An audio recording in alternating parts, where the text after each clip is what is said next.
least it's a bit not as cold as it was last week here in Edinburgh. So surviving, we'll put it that way. Yeah, guys. So Rion, you mentioned you got a rosé. Obviously, tomorrow, before we go any further, is the 15th of December, and it's a very significant day for South Africans. It's Springbok Day, if you want to call it whatever you want, I guess. But it's just a day where we reminisce and become nostalgic on South Africa winning that Rugby World Cup. I just want to touch base with either of you on the Springbok Day. And then obviously just if you've encountered any South African All Black fans, and I'll throw it to you, Rion, how they're doing if you have, in fact, no, they're all very. I haven't run into any of those. I think I would shake their hand and ask them how they're doing, but I can tell you that the Springboks and Nike released a whole bunch of extra jerseys and T-shirts that will all go on sale tomorrow. With the World Cup jerseys have the cup and then 95, 2007, 2019, and they've added 2023 now. Limited edition run is coming out tomorrow in a few stores across the country. So tomorrow morning, 9 o'clock, I'm at the shops. I'm looking for a new jersey. That's how I'm going to spend my Bok spending that bonus. Yeah. There. Cal, what's your thoughts, brother? Well, I'm English, so screw you guys. Okay.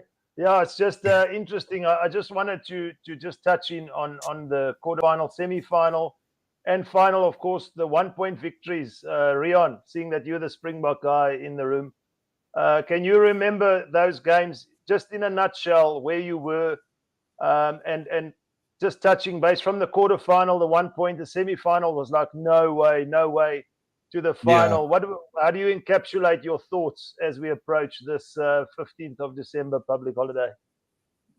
Trauma. It's like post-traumatic stress disorder. You can't go through 3 weekends like that in a row and not be like affected emotionally by it. I was actually sitting where I am right now. I was watching it on my computer. I was on Discord with my mates because we all scattered across the world. And we were just sitting watching it like that. And then the final, I was in my lounge. I was the only one awake in the house. And I was just losing it, especially 40 or 80, 60 minutes into the England game. I thought, okay, we're done. This is over. And then we somehow won that. So, the emotional damage, I'm still dealing with it. But the win always makes it feel better. Awesome. And then, Cal, just from a point of view of the next Rugby World Cup, we're looking at 2027. They're going to expand the teams to 24 teams. What sort of impact do you think that has on the brand of the Rugby World Cup? Do you think it's a good thing for the brand of rugby? And then, obviously, do you feel the Boks can go back to back? I know you're not a true South African supporter. You're English, and good on you. But just give me your thoughts on that World Cup. Obviously, it's 4 years time, but before we know it, we're there again. So, what's your thoughts? I mean, I'm really looking forward to it. Despite the fact they've added 4 teams, I know it's now a weekend shorter. I think it is. It means that the nice thing is it means that more tier 2 teams are included. More talent around the world is included. And considering how, the likes of Portugal were playing in this World Cup, it's really exciting. Despite, Chile getting absolutely smashed each game, I loved their brand of rugby and I loved watching them play. And it's what rugby around the world needs, not necessarily for, the bigger nations, but the tier 2 nations need this. It's almost like you'll get a nice little sub-World Cup where, Portugal and those teams will be in groups with more teams at their level. So you'll get like the big boys and then you'll get this like sub-World Cup of all those teams. They're more likely to get their final. Yeah. And there's win that they're looking for. Yeah. So basically rugby across the globe will be growing, getting a step closer, I guess, to football. But touching on that, Cal, you mentioned Portugal. Rion, they will be playing against the Springboks, of course, in 2024. Just reward for their performances. What do you think, A, it would do for Portugal, and B, just the Springboks hosting them in 2024? Well, I hope they're not the only team that gets announced. I don't know if any other major nations, tier one teams have announced their home test series for next year. I know South Africa did, and we've got Ireland coming, and then Portugal. I think it's amazing. I wish they would announce where it's going to happen so that I can see if I can get to the test. I really want to see them live. There's a few players in that team that are brilliant. And I think it's great. It'll give them something to work towards, not just, it's only in 4 years now. We got to worry about qualifying. Now they can be like, oh, we're going to South Africa, guys. We're going to play in front of a South African crowd. And I'm pretty sure there will be a good crowd going there. There's a lot of Portuguese people that are keen to go. I think it's brilliant. And I hope we're not the only country hosting a team like that. I hope we hear Argentina will be hosting Chile. New Zealand might be hosting, I don't know, Romania or someone, just spread that love a little bit. Absolutely. Cal, and then just talking about I saw some talk in the week regarding a global rugby calendar. What are your thoughts, if you can put it together or frame it for us, on actually rugby becoming all of us on the same level in terms of a global calendar? I've seen the different, I suppose, the concepts, and certainly the kind of the concept they're pushing hardest. It has its merits, but it also has its pitfalls. And I think it'll take a lot of trial and error before we find the perfect system that suits tier 2 nations as well as tier 1.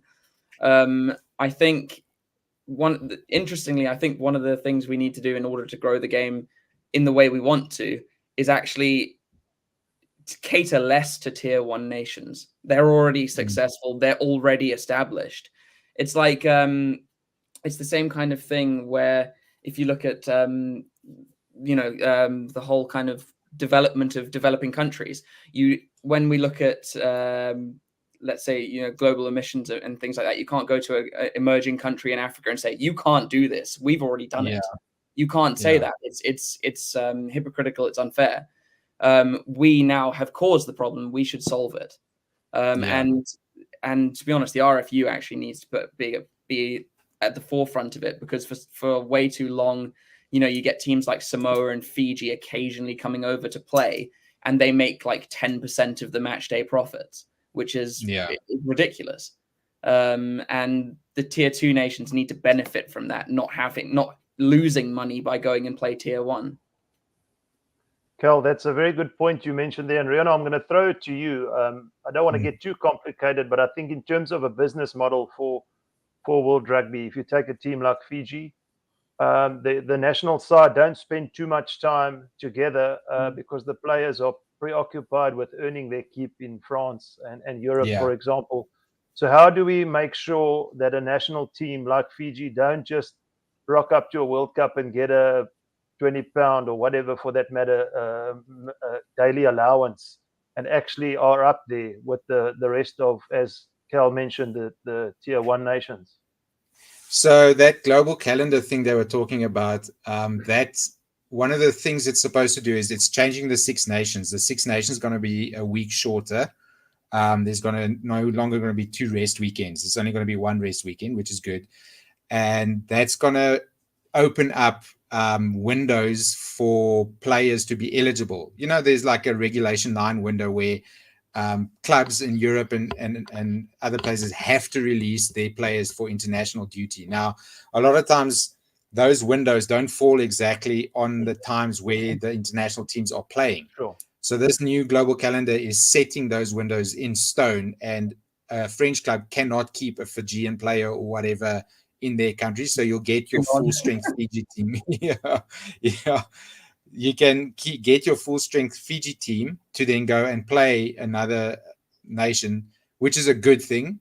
But the problem is they've kind of blocked it off. There's no promotion relegation between the tier 1. So the top 12 tier 1 teams will be playing against each other. And then there will be a championship below that of all the rest of the teams. And there's supposed to be promotion relegation, but only in 2030. So a whole nother World Cup cycle before those lower teams will even be allowed to go up, which means all those stars we saw now playing for Portugal, by the time their team can play to get promoted to the top tier, all those guys are gone. Their whole career is finished. We'll never see them Sure. again. So there's a whole. It's good in the one side that they aligning the calendars, they're making sure players will get released and all that stuff. And then they stuff it up by saying, oh, but we're not going to promote you until 2030, when an entire generation of players will be lost. So it's one step forward, two steps back. So there's, like Cal said, there's teething issues. Hopefully over the time that comes, we'll be able to sort those kinds of things out.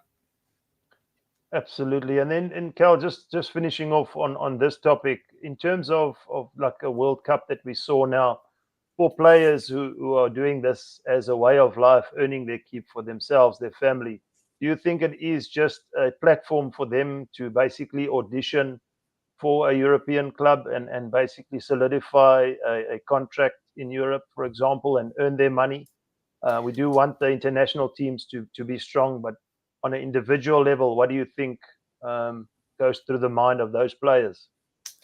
Yeah, I think sadly it has kind of become that, especially because of just there not being a salary cap in France, and that's in a way that's forcing the RFU to change as well. And the talks of coming out of the RFU sponsoring half of Farrell's like payment, so that Saracens don't essentially have to cut Mario Itoje's payment in half. And I think with offering Arundel some money as well to stay or to move to Bath. He's committed to Racing. Yeah, I don't blame him in the slightest, considering what Borthwick did with him in the World Cup. And yeah, it's an interesting one. It's a problem that's going to keep coming up until they kind of decide. Well, the problem is there's so much money in French rugby, and there's not enough in the Premiership. And that's why clubs keep going bust. It's a problem that's going to take a bit of time to sort out. And you need those competitions to be strong, because they're a good way for players from Portugal and potentially Chile as well to actually come and showcase their talents, get top flight rugby experience as well, so that they can take it back to their international sides. Absolutely. And then just coming now to our local rugby. Rion, you mentioned off air the rugby that we're looking forward to this weekend, being the Sharks, the Cheetahs, for example. And I was listening to Jacques Nienaber in one of his press conferences, talking about perhaps South African teams playing in smaller stadiums. You were talking about the Super Rugby days of the Cheetahs and the Sharks. Do you think that's a solution to perhaps get the excitement back? Because we sometimes see a group of maybe 10,000 supporters getting lost in a Challenge Cup or in a URC game. What do you think we can do moving forward to get that hype behind the URC, and obviously not just the fact that we're reliant on the Springboks being coming back to the sides, because we only have them for a few weeks and then they're gone again, but we still have to carry that team forward. What are your thoughts on that? Well, we can look at the model that the Stormers are doing. They're taking their games to Stellenbosch a few times a year, and that's making that stadium look good, and then that will make people want to go to Cape Town Stadium.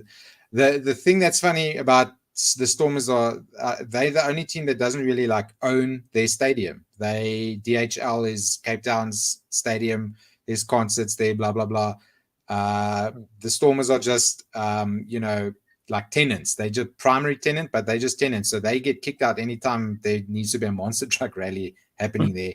Whereas the Lions, that stadium is owned by the EPS and City of Joburg. EPS is Ellis Park Stadium, which is like a subsidiary of the Lions. The Bulls, I think, own Loftus. The Sharks own Kings Park. So if they're not using those stadiums, they're losing money on them, which is a problem. I wish they would, like you say, take it to a smaller ground, let it look good on TV, and then next week you might sell a few more tickets until your smaller ground is packed. Then you move it back to the big stadium and you might get more people in there. Start from the bottom and work your way up. We're just, I don't know, we keep trying to fill these giant stadiums now for years and years, and it's not working. So I would love for the Lions to take a game to Alberton Rugby Club. There might be a few fights, there might be a few cars doing donuts, but throwing it'll look a lot hands, better yeah, on TV. Glass Yeah. on the field. Yeah. Then take it to a varsity stadium or something, and then from there you can start building up, people wanting to see them play, and then you can go back to Ellis Park. Absolutely. I just want to remind all the All Black supporters and the South African All Black supporters, it's the 15th of December tomorrow at Springbok Day, in case you've forgotten. You weren't here for the start of the show. But just coming to you, Cal, we spoke last week a little bit about the South African teams blowing hot and cold when they're traveling in Europe, whether it's the 4G pitch or whether it's the conditions. But then the Lions and the Cheetahs travel away and get us some victories in the Challenge Cup. Do you have any feedback on?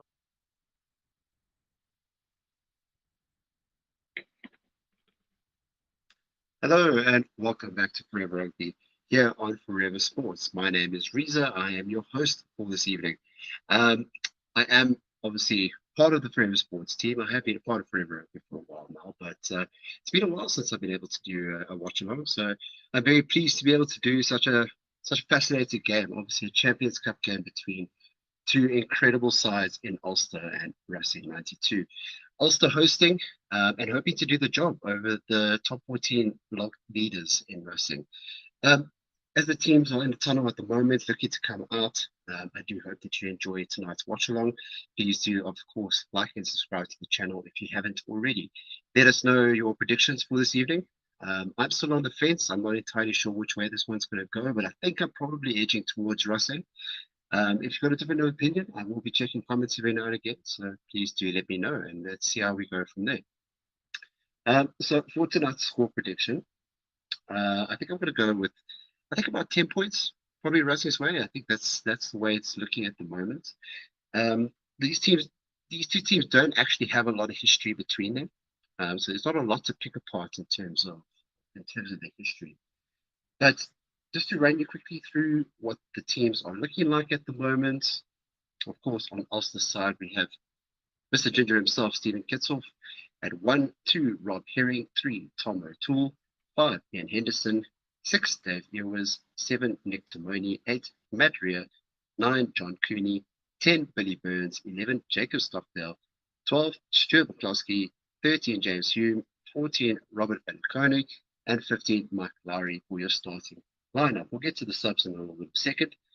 But to go through quickly for Racing starting lineup, we see an incredibly strong side. We started 1 with Asani Collinger, 2 Yannick Tarrant, 3 Trevor Nyakani, 4 Baptiste Chozano, 5 Will Rollins, 6 Cameron Walkie, 7 of course Sio Khaleesi, our boy, 8 Winkler Moret, 9 Nolan Garrick, 10 Antoine Gilbert, 11 the Argentine Wadimov, 12 Henry Kabansi, 13 Gail Fiku, 14 of course England international Henry Arundel, and 15 Max Spring.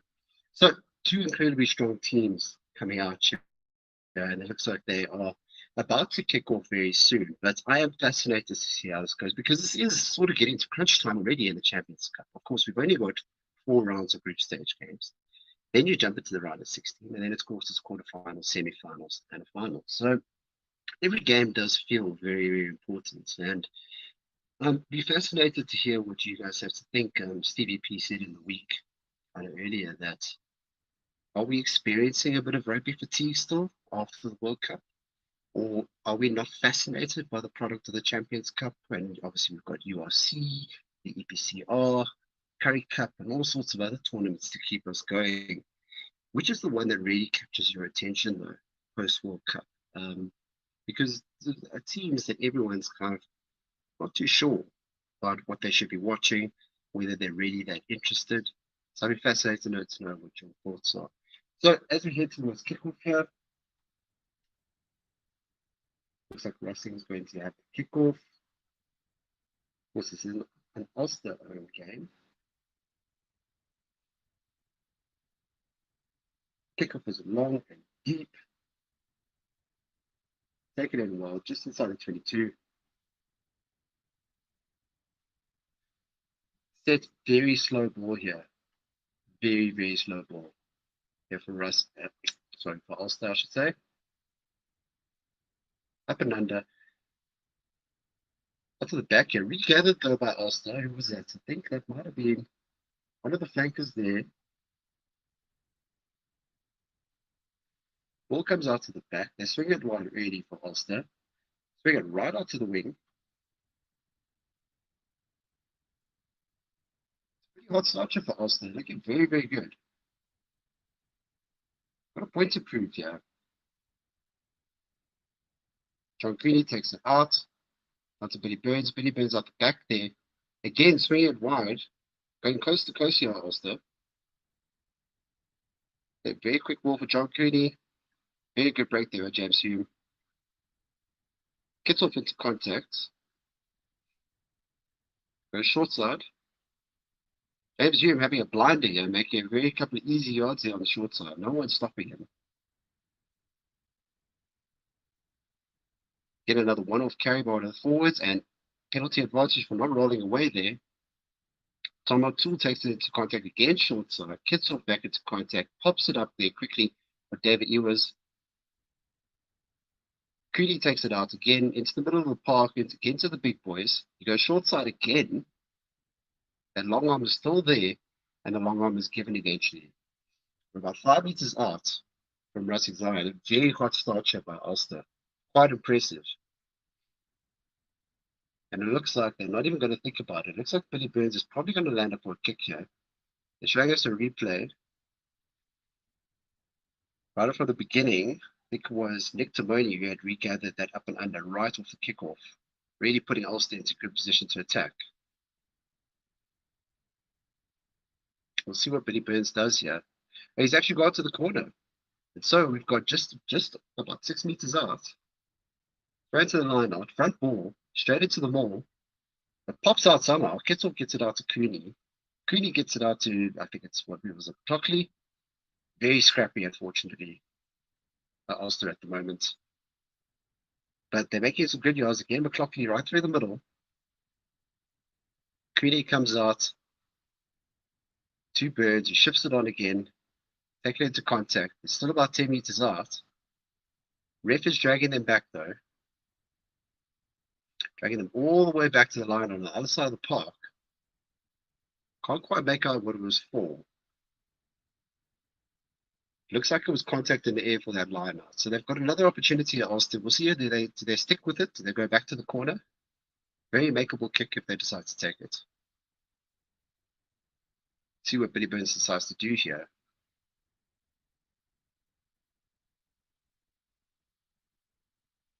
Looks like they're going for the tap and go actually, right on the 5. Give it to, who was it? Ian Henderson, and they've straight into a maul. He's popped it up to Ian Henderson. He's gone straight into the maul, and they've rumbled him over. Right there, 5 meters out. Very easy try. Right now, Ulster looking like a well-oiled machine. That was a very impressive start. Great, and the try goes to Nick Timoni. This very same flanker who actually started that entire movement back off the kickoff. Again, a box kick there from John Cooney, and Nick Timoni regathered it, and it started this entire movement off. So fantastic work there by Nick Timoni. Really putting in some hard graft, and Racing just looks stunned. They just seem kind of out of it. They've looked a bit of shambles actually. It's almost every player that's picked up a ball for Ulster has made meters. So again, guys, let us know where you're watching from as Billy Burns lines up his kick. It's fantastic to have you with us here tonight. 10 o'clock Standard South African time, of course. Wherever you're watching around the world, I do hope you're enjoying it. Billy Burns is probably about pretty stock standard kick this. Sailing, well over. And that's an easy 7 points there for, of course, for Ulster.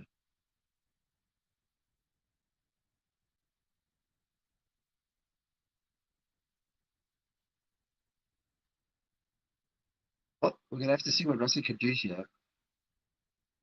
Not the best of starts. Quick kickoff. We've missed it there. They're still showing us highlights of the kick. But well gathered there, just inside the 22 by Ulster. Cooney shifting it to his big boys again. Just setting it up. Making sure that they get a clean exit here.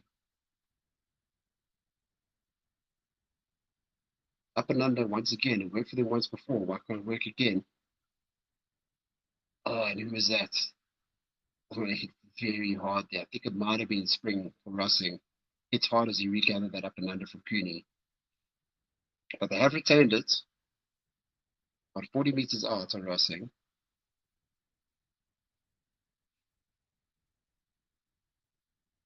See the Garrick shifting it out. They're starting to get into their stride just a little bit. Then Yukani stopped dead in his tracks off the short carry there. Oh, and a nice offload in the middle of the park there by one of the locks. I think it was Roland's, possibly, but lost in contact. Ulster have it again. Counter attack on here. Oh, man. Little chip over the top there. I think it was by Jacob Stockdale. Unfortunately, goes just out on the full, just over halfway. And Russing, yeah, that might have actually got away with one there because a bit scrappy off their own break, which was great. But then immediately in trouble as soon as Ulster had the ball back in hand. I'd like to see Russing just slow down here a little bit. 7 minutes in, just take their time, reset, slow down the pace of this game because it is quite frenetic at the moment. It was Fiku right through the middle, hitting contact, and then kind of just an attempted offload that's gone horribly wrong. As the sheets show our Springbok winning captain, Sir Khaleesi, as they wait for the scrum to happen off the knock on. And they've gone back for that knock on advantage from Kel Fiku. Must say, I thought that Ulster did have enough of an advantage. They gained about 20 yards on from that initial knock on. So a pretty generous advantage played there.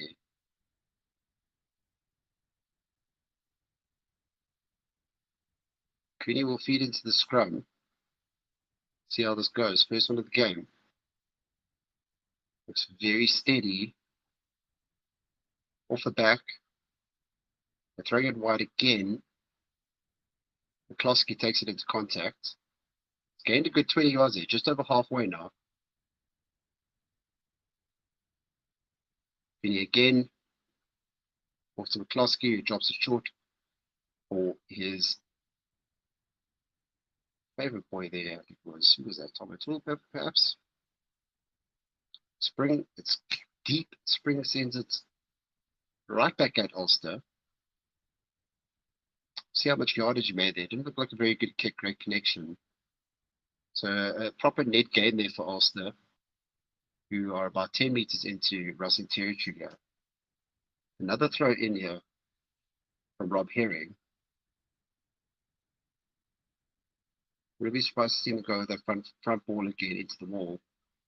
Oh, they go middle and it's a loss for them. A clean take there by the Russing lock. And they immediately shifted wide and it, oh man, goodness gracious, Stockdale has absolutely smashed his opposition wing there, which I think was it Arundel or Imhoff? I think it might have been Imhoff. No, it was actually Arundel. Absolutely smashed Arundel. Smoked him, got back up on his feet, and earned himself the penalty there. Fantastic. And again, Ulster straight back into the corner. Actually quite a bad kick there. It's actually not very good from Burns there. He's only gained about 10 meters. Could have definitely got it tight into the corner there. But let's see what they could do. Kitself having a word there to Herring.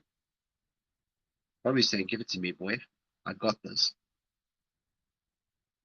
Oh, no, and it's another fantastic steal by Russing at line-out time. Crucial. They shifted into midfield. Khaleesi shifts it on there. They set up again midfield.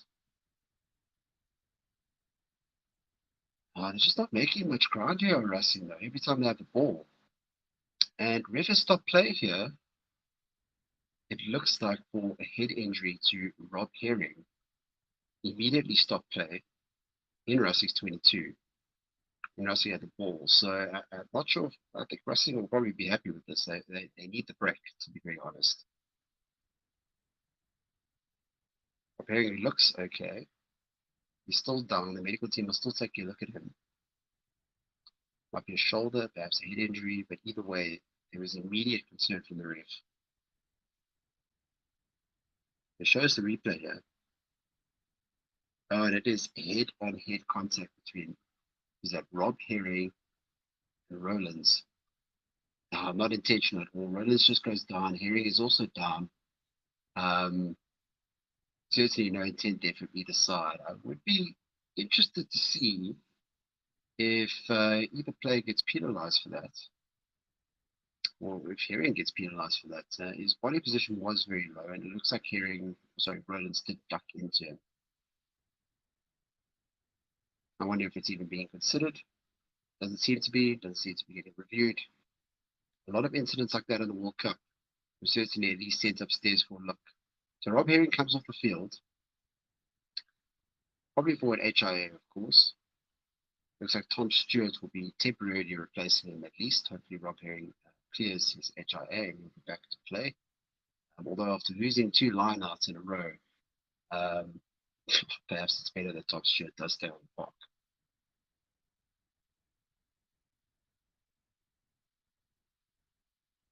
So we set up for a scrum here. Racing Ball inside their 22. They're hoping again for a clean exit. A lot of distance on this because they are under immense pressure at the moment. So feeds into the scrum there. There's Lacaric. Shifts it out wide there. Kicks deep downfield, straight into touch. It's deep, but the accuracy was quite poor. So the net gain has not been fantastic. We'll see just how far upfield he actually got.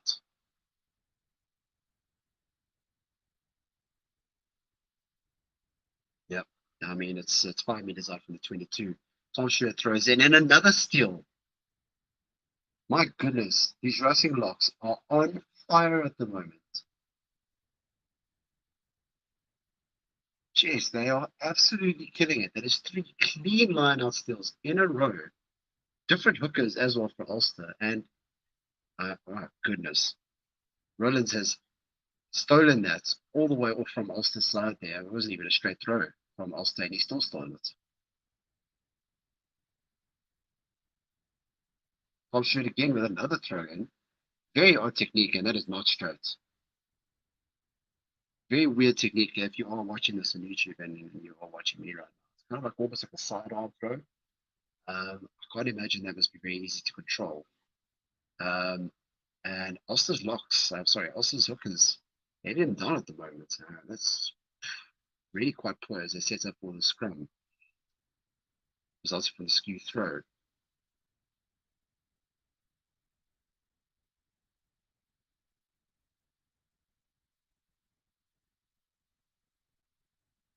Thanks, Roots. Roots, like a comment there. Shine on Roots, a legend. I love Roots. Thanks, Roots. I'm just trying to live up to your fantastic commentary skills.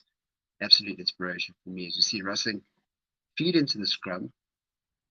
Immediately shifted out within their own 22. Gail Fiku drops it onto the boot, a little chip up ahead. But I mean, it's a little pointless at this point, to be very honest with you. Not a lot of impetus shown by Racing, although they have managed to win this ball back. Just over halfway. See if they can set something up here, because they've been robbed of a bit of ball at the moment. It looks like in the tackle, Racing have won themselves a long penalty. Unfortunately, who was that? That was penalised there. Yeah, it seems that Davey was guilty of not rolling away. So they pump it into the corner, to Racing. Now, these locks have been fantastic defensively. Let's see what they can do offensively for Racing. I just want clean ball at this point, don't they? They absolutely do need it. Excuse me 1 second. I'll just do something.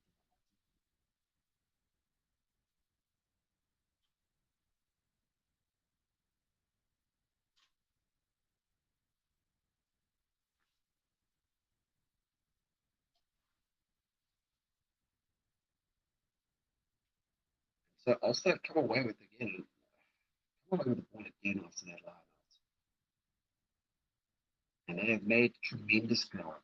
It seems that every time they pick this ball up, they just seem to be on it every single time. Although it's stolen out here, I don't know how.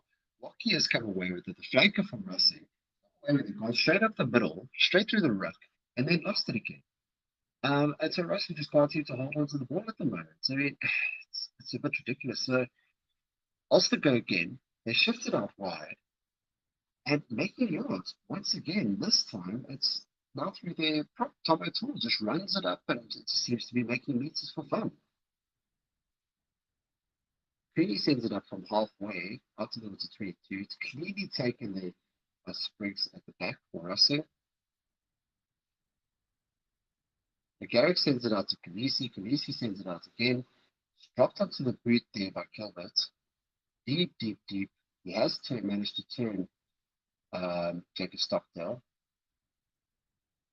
who makes a very, very decent clearance up towards halfway for Ulster, and he's done very, very well there. Frenetic game at the moment. It's just a lot going on.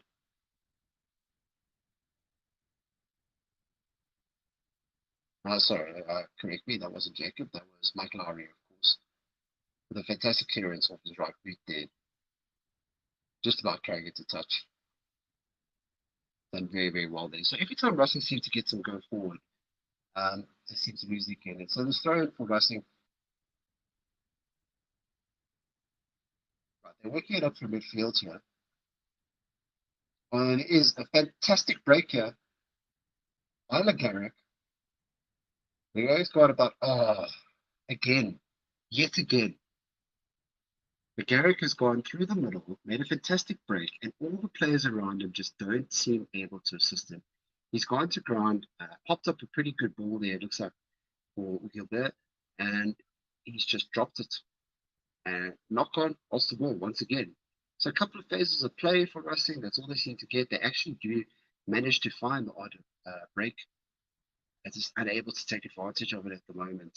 I can't tell you how much time Racing have actually spent inside Ulster territory, or at least in Ulster's 22, and it's not a lot. Every time they've gone in there, they've managed to lose the ball somehow. And I'll tell you what, Gilbert was in if he had held on to that pop up there from his scrum half. And the clearance, wow. The clearance is absolutely poor from Ulster. Regathered there by Racing. Rollins takes it into contact for Racing. A hard yards here. Kitzel fighting at the breakdown, but doesn't manage to get hold of it. Gil Faku sending out wide. A nice movement here all the way to the wing here. And it looks like Imhoff drops it onto the boot, onto the wing. It's a race into the try zone. Unfortunately, it just runs out of room there for Imhoff. It's gone over the dead ball line, unfortunately. Mike Lowry had it covered all the whole way, but he would have been putting out a lot of pressure had that stayed in field.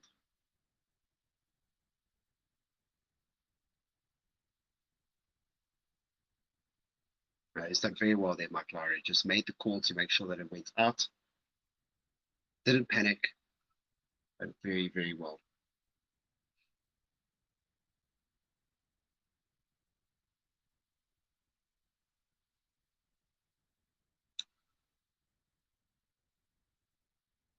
So again, guys, if you are watching, let me know who you're supporting today. Let me know where you're watching from.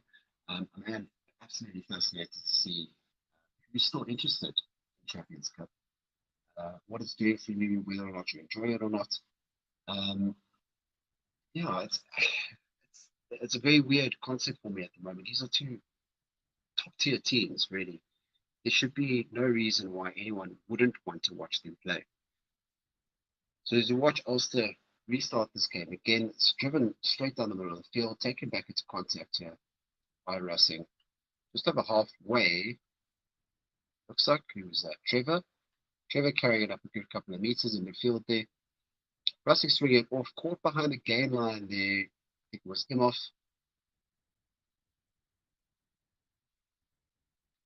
Getting a lot of dummy plays. It's a fantastic break here Oh my goodness, Garrett goes into the corner. It's a fantastic break by Gilbert. Sidestepping a couple of players straight up the middle. Had Garrick on his shoulder and scores in the right hand corner, and it is a fantastic try. They've been threatening.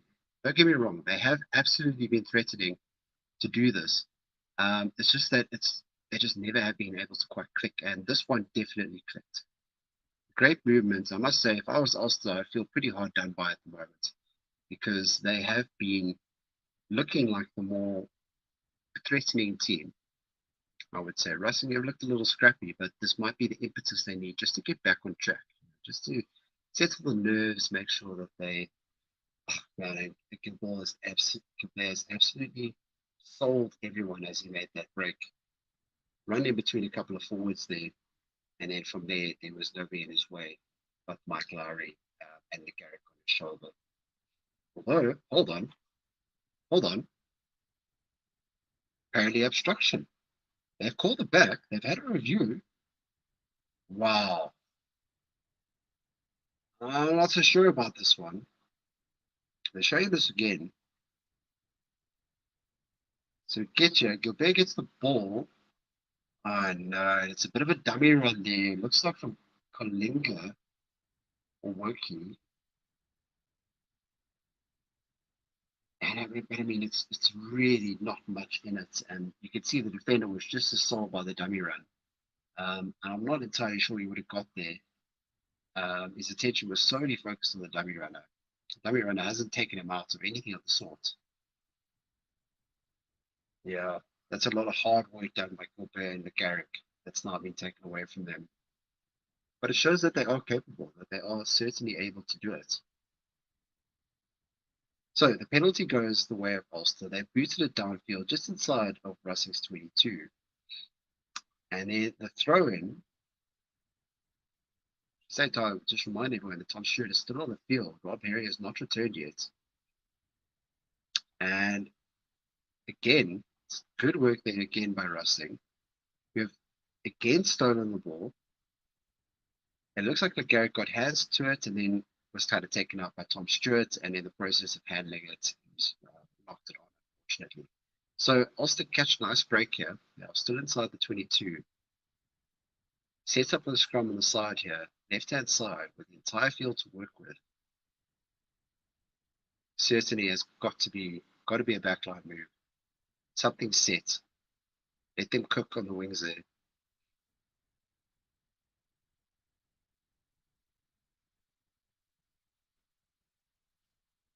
We see Cooney straight out to McCloskey. McCloskey takes it into contact with a couple of dummy runners behind him. Cooney again to Kitsoff, who bounces off a couple, gets within 2 meters of the line. Does very, very good work there. Cooney pops it up there. He was. Cooney again got his hand on it to Tom Stewart. Tom Stewart in line with the middle of the poles. Not making any ground, unfortunately. Cooney again, a bit hesitant out there. Oh my goodness, what is that?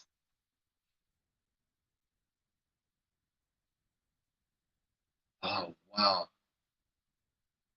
He's thrown out to Billy Burns, but there is a penalty advantage for late tackle, which is again very lucky for Ulster because they had messed that move up just a little bit. He just delayed his pass a bit, which allowed the entire backline for Racing to get in the faces of Ulster, resulting in them just fumbling that ball all around the place and then obviously called back the late tackle. And so Ulster in this position again, like they were earlier. We see Rob Herring returns in place of Tom Stewart, who's not had a great time while he's been on the field. That almost every throw is disrupted. They tap and go very quickly off to Timoni, who was very, very close. 1 meter Archer. Cooney swings it wide. And, oh, man, of course, it had to be this man. It had to be Stuart McCloskey, who has made ground every single time he's had the ball. McCloskey just rolls out of a tackle, spins out of it, straight over the line. I mean, he's 1 meter out. He's a big boy. There's no way you're stopping him from there. So Ulster with two very interesting tap and goes close to the line. They've had a very solid scrum at the moment. One would have thought that would have go-to, but I guess they figured there's really no benefit when you could just pop it up to one of your big men, let them run it close to the line, and ensure that you secure that ball. So great start by Ulster, and Racing are going to feel pretty hard done by here. To have that try disallowed and the momentum shift from that resulting in this Ulster try. So Ulster go 12-0 up 23 minutes in.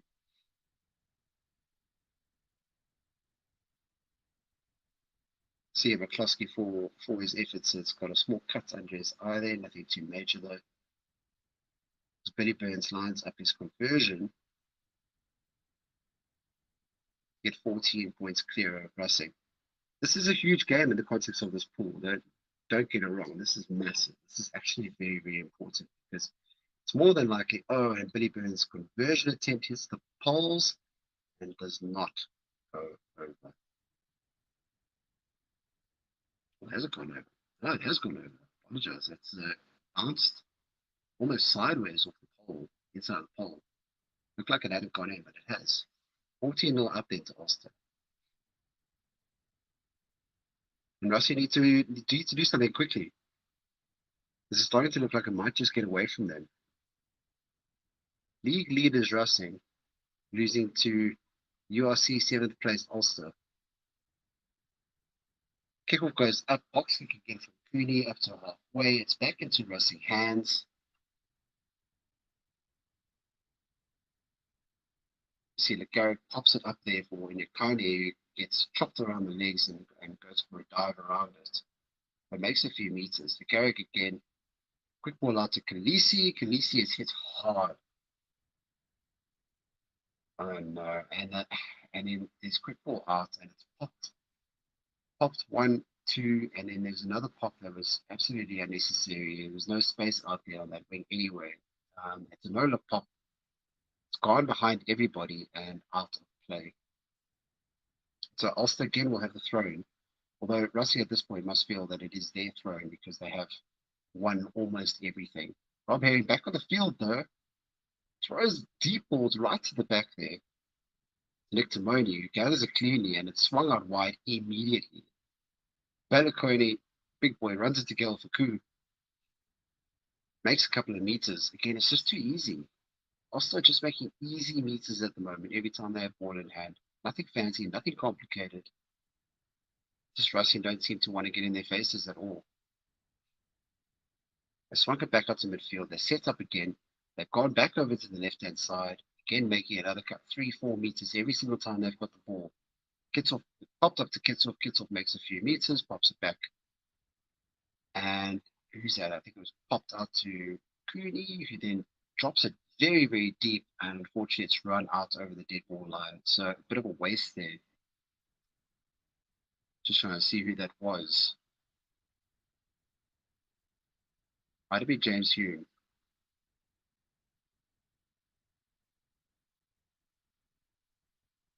Yeah, very, very deep kick. And unfortunately, also were on the front foot there.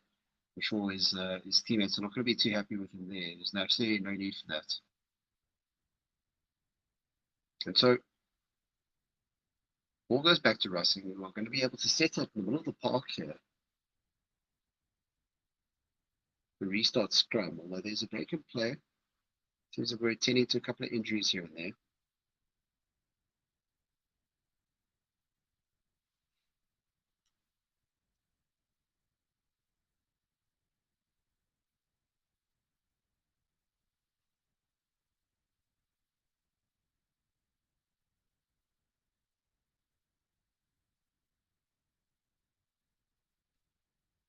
Guys, I hope you're having a fantastic Friday evening.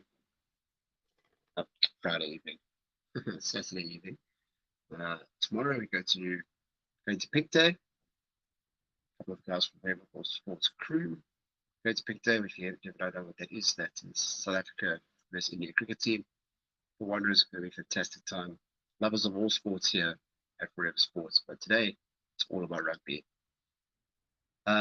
Let me know if you obviously you may not be a supporter of either of these sides, you are South African, but as we see these two teams load up, we see Kitsoff doing work there, putting Racing under pressure.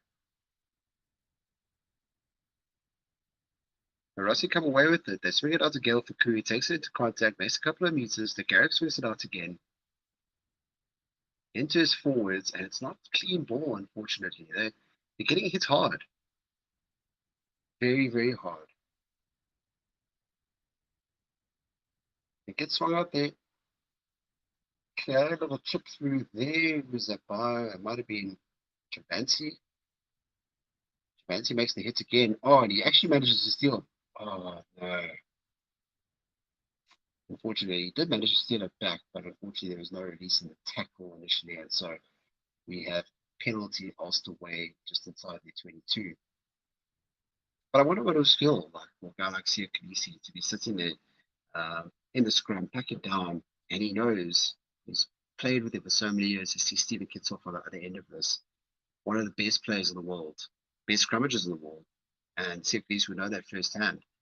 And Sia must be sitting there going, oh, he knows exactly what's coming. And then, of course, it happens. Kitsoff puts them under immense pressure.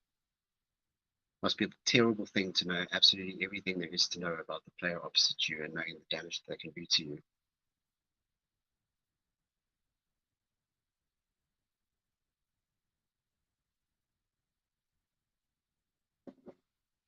So breaking players, there's some attention given here to Zach Rollins. Yeah.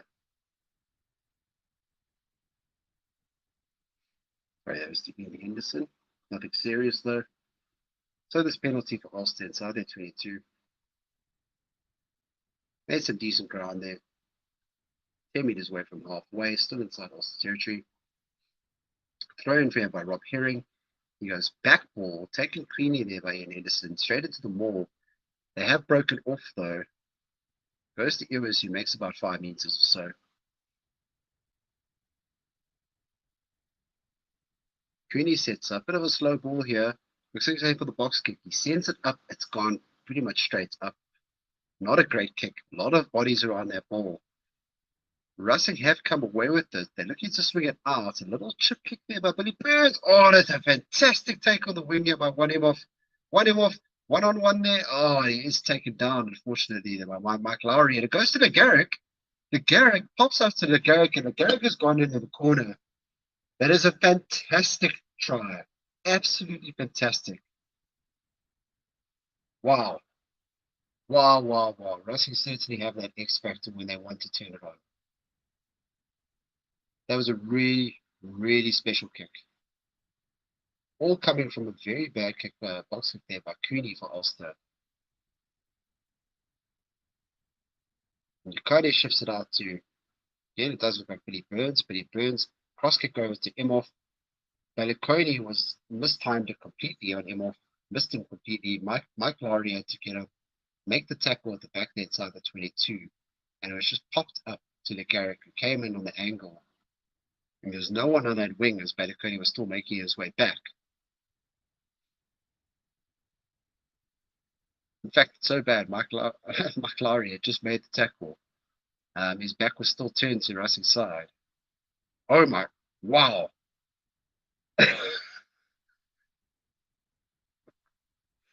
I just seen one of the worst conversion attempts I've ever seen in my whole life. The Garrick tees it up from the side after scoring a fantastic try and just shanks it. Complete shank. And the Ulster players who were running up. Oh, I see what happened.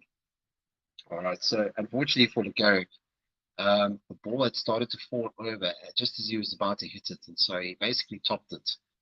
And then he almost took an Ulster player out who was running back to his mark, assuming that it was going to go over his head and over the post. But a bit of a funny moment there.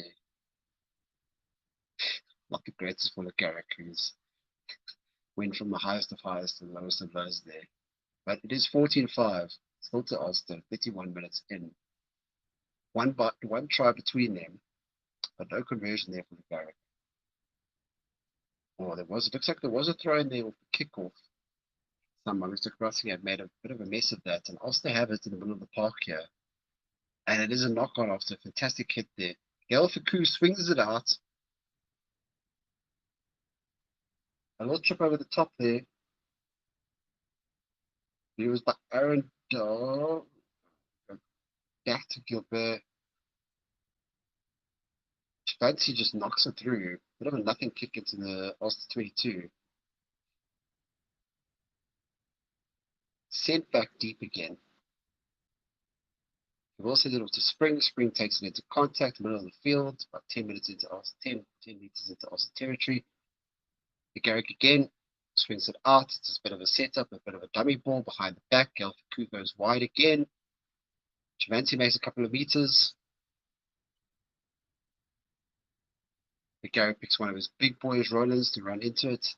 Makes a few meters again. The ball gives it off. Gilbert gives it off to Tarrant. Backline doing some work here. Gelfiku. Oh, Gelfiku has lost it again. That's a bit unfortunate. It's looking very good. Looking like a very good rhythm there as they were working their way up towards that Ulster 22. And I'm not sure if Gelfiku was perhaps looking for a bit of an offload. We'll see here. Takes it into contact. Yeah, no, actually, he's well tackled there. Bit of a trailing arm from the defender there. Just knocks it out of his hands. Really unfortunate. Gelfiku, of course, just absolutely fantastic player in his own right. Captain of this racing team, 85 caps for France. What a player. Perhaps maybe guilty of trying to make things happen. Obviously, his team are a little bit behind here. Cause for concern. But anyway, they set up the scrum just outside Ulster 22 on the right hand side. After that knock on, Queenie will feed.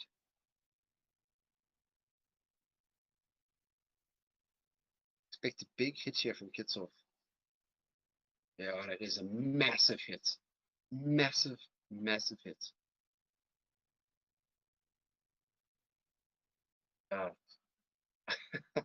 Wow. Yeah. Kitty and O'Toole patting each other on the back there.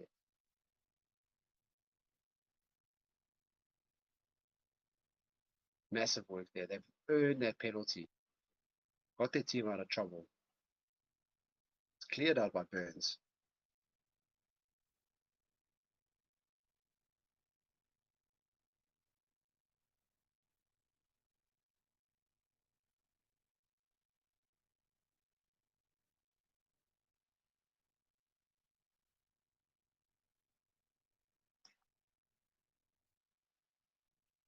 See Rob Heading here with the line out. And it is finally a ball won by Ulster here. Khaleesi makes a big hit in midfield. And Henderson takes it into contact. Makes a good 5 meters there. Oh no. Cooney's made a huge mistake there. Also got loose as it gone to the back line there, and Garrett's picked it up. Looked like he was clear for a while, but he is tracked down after making about 10 meters downfield, and then there's a loose pass off the base of the ruck behind all the racing players, and they are back to square one again. They still retain possession though, just inside Ulster territory, just over halfway. The Garrick again seeks to set it up. Another cross kick here. Another cross kick. Oh, it's regained here by Ulster. Balaku makes a few meters. He's taken down by Paku. Queenie looked in a bit of trouble with the base of that ruck, fumbling it a few times, but does regain it. Done quite well. He sets up on the far side of the field here. Good hands there by a couple of props there. And Rob Herring, actually, I should say. And they go wide here. McCloskey goes off to Mike Lowry. Mike Lowry goes off all the way to Stockdale. Stockdale's got a while here. Going back to Timoni. Timoni inside again. Oh my goodness, a fantastic tackle on Cooney. 1 meter short here. Big boys are going to have to take it. Cooney's been taken into contact. You see O'Connor pops it up to Kitzel. Kitzel's taken down again, 1/2 meter from the line. Oh, and it's a fantastic ball out there by James Hume.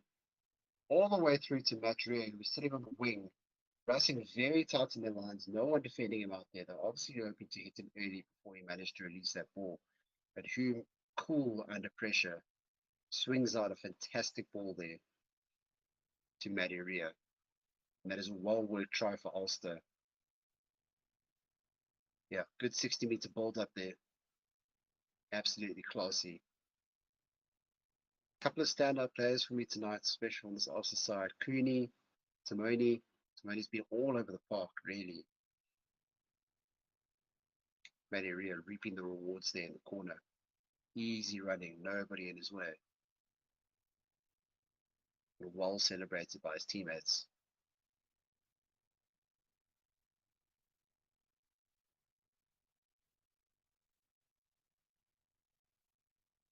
Matty Ria, quite a unit of boy there. Would have enjoyed that one. We see Creedy lining up this kick again. Plenty of scrum halves these days on kicking duty. It's been nice to have that many options, especially when you're short on goal kickers. Can he lines it up? Can he make it 21? Yep, he can. It's a fantastic kick. Basically right down the middle. And so Ulster go 21-5 up, 39 minutes in. It looks like they're going to go into half time with this lead as well. And they'll be very, very happy about it. Racing should be a bit concerned here. This is not a particularly good performance. I must tell you, Ulster have not looked flustered at all. The kickoff is deep. Cooney takes his time, works it to the back of the ruck here, pops it up to, who was that? Tom O'Toole, takes it into contact. They're just running down the clock here. Setting up for this box kicks, I'm sure. Yeah, Cooney pops it up once again. Off to Ewers, takes it into contact, bashes a few people out of his way. Very casual, very composed here from this Ulster side. Again, another pop up there to, looks like to Timoni or Ria. Ulster pick and drive there. 9 seconds on the clock is somehow turned over after that pick and drive. Man, Ulster were looking so good there. They're really just trying to run the clock towards halfway. Racing with an opportunity here to get one back before half time.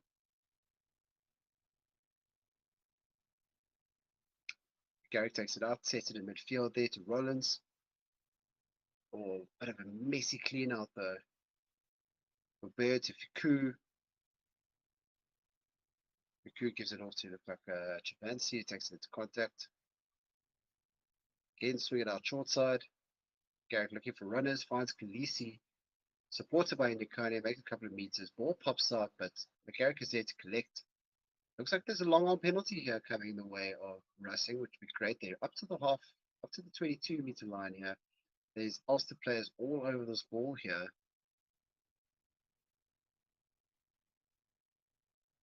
I know, it looks like there was no penalty coming the way of Racing, and referee has called half time there. A fantastic half there for Ulster. They should be very, very happy with that performance. But please do leave a comment down below. Let me know how you're enjoying this game. Please do like and subscribe to the channel. Let me know what you'd like to see. What you're expecting to see a comeback from Racing or not. We'll have to see. I'm going to take a quick short break. I'll be back with you just before half time. We'll see you again very, very soon.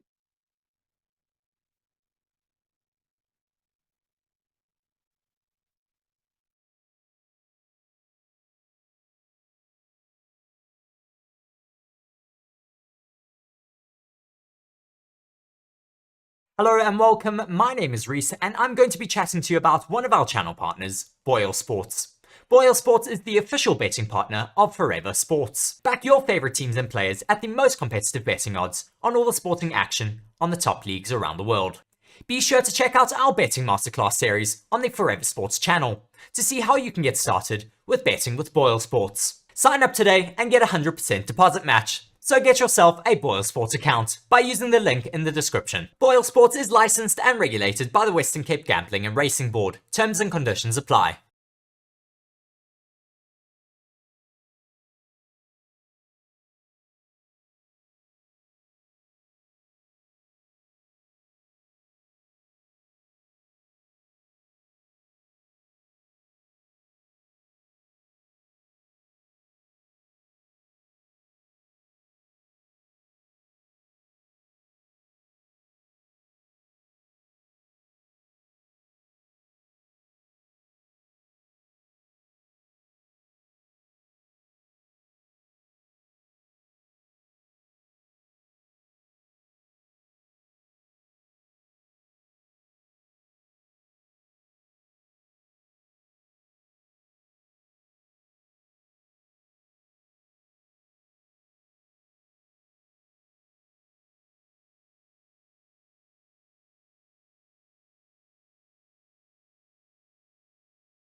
Hello everyone and welcome to Forever Sports. As one of the leading channels in the world providing free coverage of all of your favourite sports, we are asking for your support. Everything that we create at Forever Sports is available for free and always will be. To help us continue delivering high quality content, as well as expanding our coverage, we are asking you to consider supporting the channel by becoming a channel member. As part of the Forever Sports Members Club, you will gain access to select perks, such as exclusive stickers and emojis to use during our watch-alongs and live streams. You will also gain early access to premium content, as well as have your name listed on the channel under channel members. We strive to deliver quality content that is unmatched by other channels, and are always looking to take things up another level. And our members give us the chance to do this. It is thanks to our members and other support that we get from our fans that we are able to deliver campaigns such as the France 2023 on the ground coverage. So if you would like to continue supporting the channel and the free coverage that it provides, be sure to check the link in the description to become a channel member now.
Hello and welcome, my name is Reese and today I'm going to be speaking to you about one of our channel partners, Bitdefender.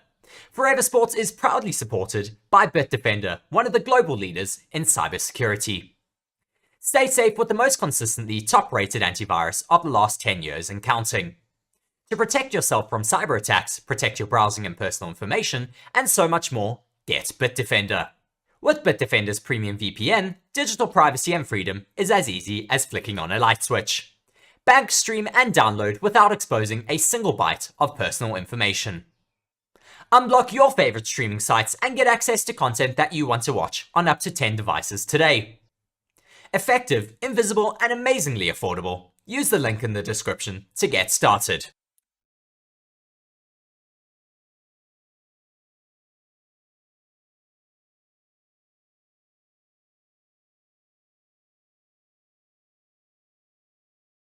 Hello and welcome, my name is Reese and I'm going to be chatting to you about one of our channel partners, BOYLESPORTS. BOYLESPORTS is the official betting partner of Forever Sports. Back your favourite teams and players at the most competitive betting odds on all the sporting action on the top leagues around the world. Be sure to check out our betting masterclass series on the Forever Sports channel to see how you can get started with betting with BOYLESPORTS. Sign up today and get a 100% deposit match. So get yourself a BOYLESPORTS account by using the link in the description. BOYLESPORTS is licensed and regulated by the Western Cape Gambling and Racing Board. Terms and conditions apply.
Hello everyone and welcome to Forever Sports. As one of the leading channels in the world providing free coverage of all of your favourite sports, we are asking for your support. Everything that we create at Forever Sports is available for free and always will be. To help us continue delivering high quality content, as well as expanding our coverage, we are asking you to consider supporting the channel by becoming a channel member. As part of the Forever Sports Members Club, you will gain access to select perks, such as exclusive stickers and emojis to use during our watch-alongs and live streams. You will also gain early access to premium content, as well as have your name listed on the channel under channel members. We strive to deliver quality content that is unmatched by other channels, and are always looking to take things up another level. And our members give us the chance to do this. It is thanks to our members and other support that we get from our fans that we are able to deliver campaigns such as the France 2023 on the ground coverage. So if you would like to continue supporting the channel and the free coverage that it provides, be sure to check the link in the description to become a channel member now.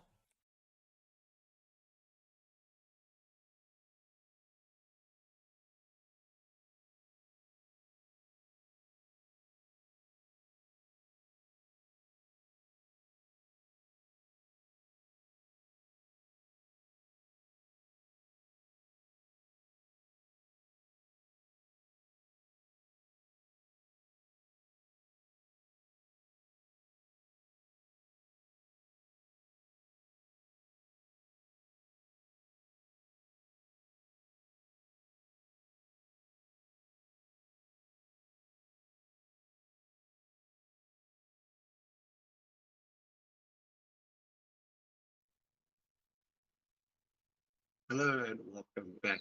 So I've joined immediately. Ulster have made a fantastic kickoff here. Regained the ball already, and they're already within Racing's half here. Making some good ground. We'll see if this is the half for Racing to come back. Making some good ground here,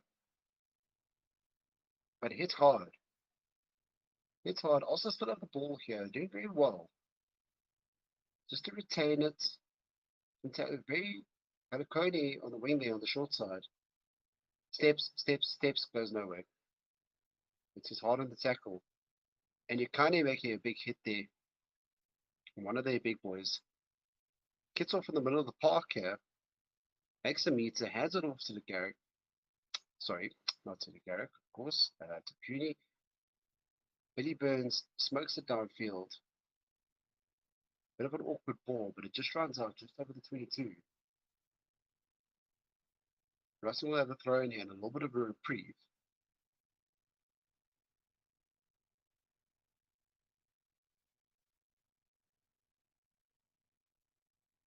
So Russell have a throw in here, and it's something that they have been doing really, really well. It's their line-out time, they've been phenomenal. So let's just see if they can keep this up here. I don't want a clean exit here. Chosano goes, oh, was it Chosano? No, sorry. Woki goes up, connects it very well, comes back down, goes to Khaleesi. Khaleesi bashes into contact. Hard and direct as always. Makes a good yard. I think this ball is still within the 22. The Garrick sends it up into the air. Oh, it's bounced off there and it's gone back towards the Garrick. The Garrick throws it behind the back of the hand. Chucks it off, it looks like to, I think it was maybe, actually not too sure what is it. Anyway, Fufu has it in his hands. Throws a speculative ball over the top there. Little chip and chase going on here. Looks like Emma popped it over the top. It goes back to Mike Lowry for Ulster. Yeah, Rob Herring making some good headway there. Cooney sends it back out to Burns. Burns over to McCloskey. McCloskey out. Wow. All the way to Balikoni. There's a good dummy ball out there. Very sloppy at ruck time though. Must be a knock on in there somewhere. It doesn't seem like it. Nope, there is definitely one there by Russing.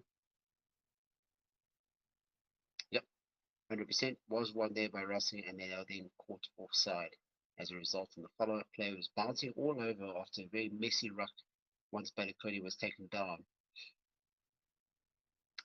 And so Ulster have a penalty here. Probably pretty makeable, to be honest. They want to, but going the way they've been going lately, probably it's a bit risky because if they do go for the corner, they've not been very good at line-out time. And it looks like that's exactly what they're going to do. Billy Burns sends it off to the corner, about 10 meters out here.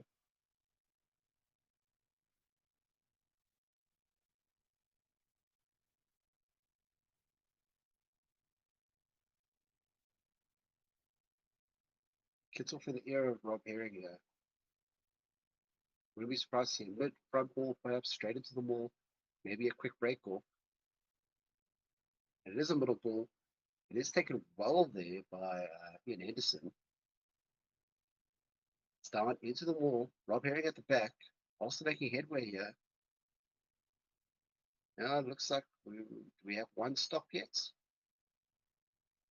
It's looking pretty dodgy. It was looking like there was a stop somewhere in here. They managed to disrupt it pretty well. Rob Herring was caught as he tried to make the breakaway. Still 5 meters out for Ulster. Kitzel picks and drives. Makes no yardage though. Cooney pops it up there to Timoni. Timoni makes no yardage either. Cooney of the side to Herring. Herring makes some meters. He makes about 2. They're now within 2. Pops up very messily though from that ruck. They are still about 2-3 meters out. Kitzel gets it again. A bit of a loose ball every now and again. Cooney on the far side of the field pops it back inside. Cooney again to Ian Anderson. Ian Anderson on the back to Billy Burns. Billy Burns in there to McCloskey. Doesn't make any meterage, but there is a penalty for what looks like a high tackle on McCloskey. Speculative Park gets sent out, and then of course, unfortunately, it's fortunate for Russing. Is picked up there by Spring, drops it onto the boot, and so they will come back for the penalty for the high tackle. Now, they've been playing these penalties that have been very close to the line. They have been doing a lot of pick and drives, kind of set moves amongst their forwards. Whether it seems to be a strategy that they picked up. And again, they're going to do it again. Yeah, absolutely. 5 meters out from the line, looks like they're going to tap and go. A little bit of set move amongst the forwards here. Cooney looking Kitzel, Ian Henderson. Which one does he pick? He picks Ian Henderson, turns his back, sets up a maul. They are rumbling over this line here. Whether they've got it down, and they have got it down, but who comes up with the ball? Wow, it's so simple but so effective. I mean, you tap, you go, you set it to your biggest, tallest guy. He turns his back with them. They hit him in the back. He sets up a maul, and then they just rumble. That's it. It's really that simple. Actually scary how simple it is. You would think that Russing should know what's coming, but they don't. Honestly, they will not set up for a more defense as well. And Nick Timoni comes away with another try. Too easy. Really, really too easy. I'm not too entirely sure how Russing were not paying attention to a possible maul coming out of that. And yeah, they had one guy make the tackle, and then they saw the wall being formed, and they were far too late. They had maybe one other man behind the ball other than the man who made the tackle. So quite poor. Cooney's taken a knee as he lines up this conversion. I am not entirely sure what he's waiting for. It seems he's waiting for medical staff. Russ is in to leave the field. But anyways, right in front, this should be pretty stock standard. And that is a bonus point as well for Ulster, who now have 4 tries to 1. And it is 26-5 up to Ulster. And Russell are taking a bit of a beating here. This is not easy. And I remember Spanky saying, of course, as a Saudi, he's supporting Russell and see all the way. But yeah, it looks like at this point that we've got to swap to the Kitsy side and support our boys from that, though.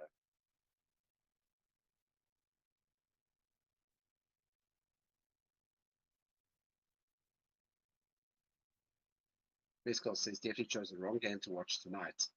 Yeah, well, it depends. It depends on your perspective. Unfortunately, this seems to be a bit of a dead rubber. of all the games that have happened in Champions Cup tonight, this is probably the most one-sided. I mean, there were some absolute bangers earlier on. Racing got the ball back off the restart here. It's gone well.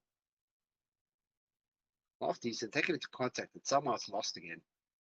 This is unreal. I don't know. Ulster have done some good work there. I'm not too sure how they've managed to do. They've got a hand, a knee, a foot, something in that ruck, and it's flipped over onto their side, and they've somehow managed to win a penalty out of that. But what looked like it should be conventional, easy ball for Racing to retain, but they take this into contact, and it's not like they've made huge gain line success there. And a guy's been caught by himself. It's pretty simple, and there's actually someone there, and he simply just beats into the ball by an Ulster player who manages to get a hand on it, rip it out. It's just poor. There's no other word for it. They look lazy at this point. They look like they're just not as fast, not as sharp. Especially amongst the forwards, unfortunately, they seem to be getting battered quite a lot. And that's a hard thing for me to say, obviously, with Trevor Nukani and Siakalisi being part of that forward pack for Racing.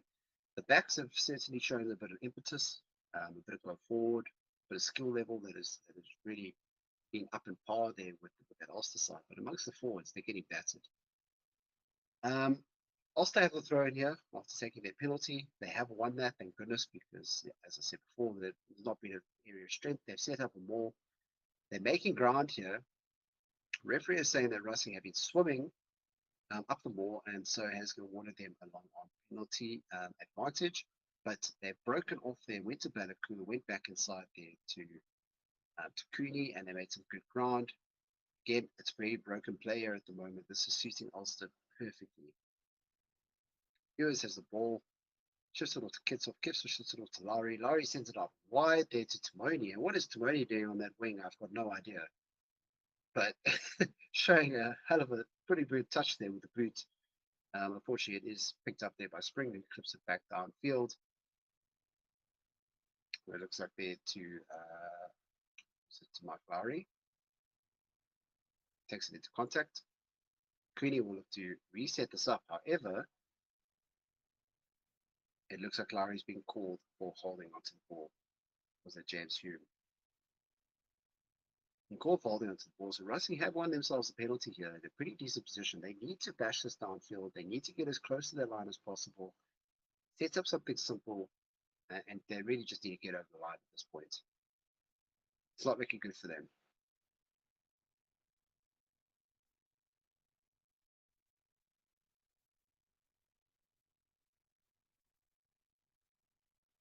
So they do send it downfield. It doesn't look like it's a phenomenal kick. It's decent. It's made a couple of yards. It looks like it's about 22. There for Ulster. What do Racing need to do different though? If you are a Racing fan, please do tell me. I'm at a loss here as to what's happened to the game plan, because on paper these two teams should be very evenly matched. This, in fact, in my opinion, should have been the match of the weekend. And to see a blowout like this can't be good. To be very honest, if you're Racing, you must be worried. A lot of energy maybe expended at domestic level, top 14, maybe a bit of complacency.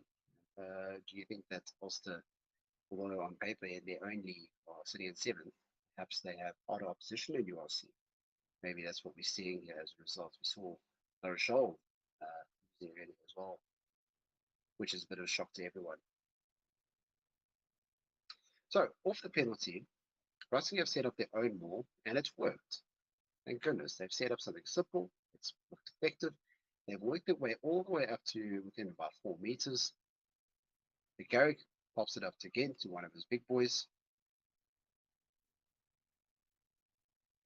Taking it into contact at about a meter out here. It's a pick and drive over the line. Is it there? There's bodies all over the place. Someone's got to pick it up, put it over. 1 meter out, penalty advantage. It looks like for Racing. Oh man, all the forwards are piled around this ball, which does just not seem to be coming out. Fiku picks it up, even though there's a bunch of forwards around there. He's taken down half a meter from the line. Again, very, very slow ball here. See Khaleesi in there supporting one of his boys. Not making any headway though. They set up again. We see Chavancy in there supporting his forwards. They are over the line, but it might be held up.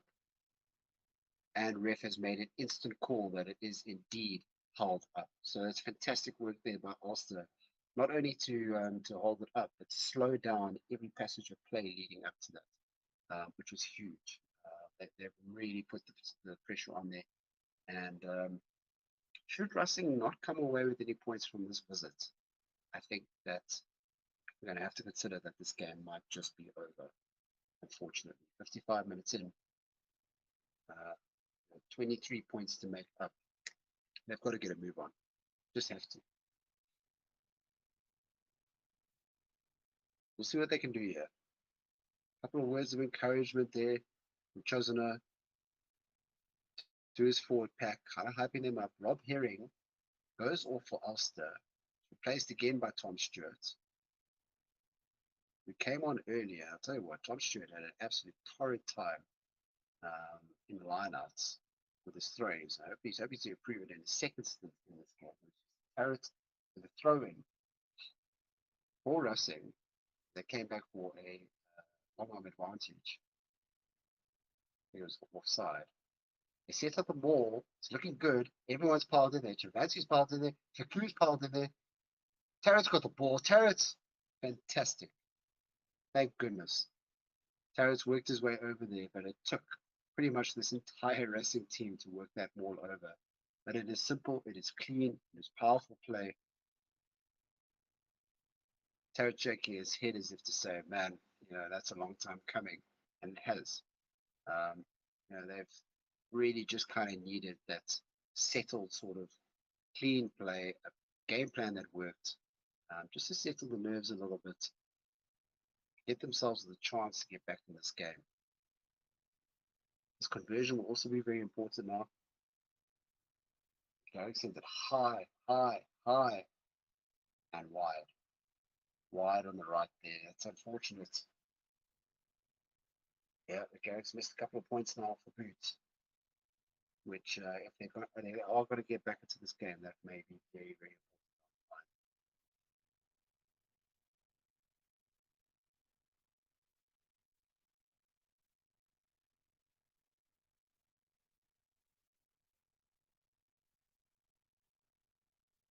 Kick deep there. By Burns with the restart. Garrett, base of the ruck. Oh, that's a charge down. I don't know what the Garrett was doing there. He didn't have a very long ruck. It was quite telegraphed that he was going to put it up for a box kick. It was charged down by one of the big forwards. That is back in Ulster territory.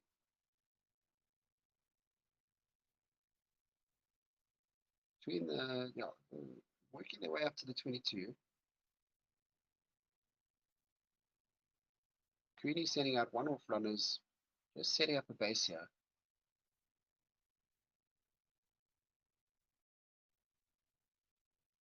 And there's a lovely over the top ball to Timoni, who's again on the wing. Steps back inside, steps. Oh, wow. And it's a fantastic steal by Tarrant. He was all over that ball. He let Timoni go to ground, and then his hands went everywhere. And there's a little chip over the top there from the Garrett. Turns the back there. Looks like of Jacob Stockdale. He was well chased down as well, and he had to just watch it roll into touch around about his own, just over his own 22. Great kick there by the Garretts. So Khaleesi has been benched here, so has chosen her for Racing. So been a little bit of a quiet game today. Some hard graft off the ball, but unfortunately not much impact with it in hand. Tom Stewart with that very weird style of throwing again from the line out at his own 22, but it has gone to hand, has gone down immediately the ball. Do pick up again. Cooney marshalling it up, looks like he's setting up for the box kick, and he is indeed. Oh man, there was quite a contest in the air there. between Imhoff and Balaku. Racing do come away with it though. Garrick makes a clean break off the ruck. Sends it out wide. Oh my man. Sends it out wide. Looks like to Maxime, but one came on. And unfortunately, he was taken down instantly and proceeded to knock it on. Has been kicked back towards Russell's side though. They work their way back over the halfway line. Garrick gives it into Inyakane, who is still on the field.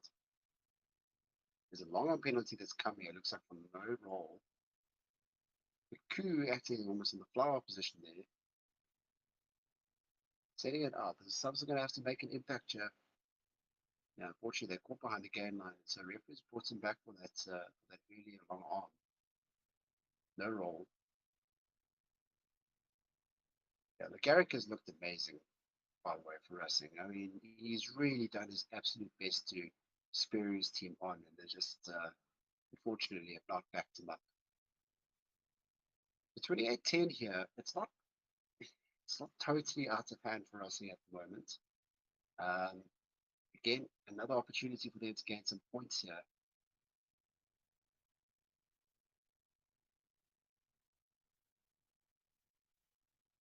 Close to the 5-meter line. I imagine they'll be setting up this mall once again. A couple of replacements coming on here. Also looks like Kieran Trebor makes his way onto the field. A couple of other boys. Some hard graft done here by the starting forwards for Ulster. Tara throws in for Racing. They have set up the mall. It looks good. Looks half decent. Nice and long. It's moving. It's up to the 5. Tarrant breaks away, makes a couple of meters. Garrick looks up. And is it over the line? Oh man. Garrick pops it up there to Ibrahim Diallo, and no, it hasn't gone over the line. Oh my goodness. Garrick tries to throw the bullet pass across the face of all the Ulster players, and is absolutely intercepted there by Jacob Stockdale, who made it back over halfway. And then he tried to pop it up to one of his supported players, and unfortunately it was locked on. A great read there by Jacob Stockdale. Crucial. Garrick had really, and if Stockdale doesn't make that interception right on his own line, that was a try there for Racing. So that might be the nail in the coffin here for Racing, to be very honest with you.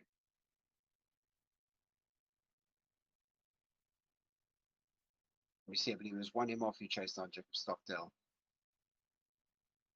But the impetus has gone in the attack. Enyakane makes room there. And on comes, it looks like, here, Karashvili. Apologize for that pronunciation. I believe it's one of the Georgian boys.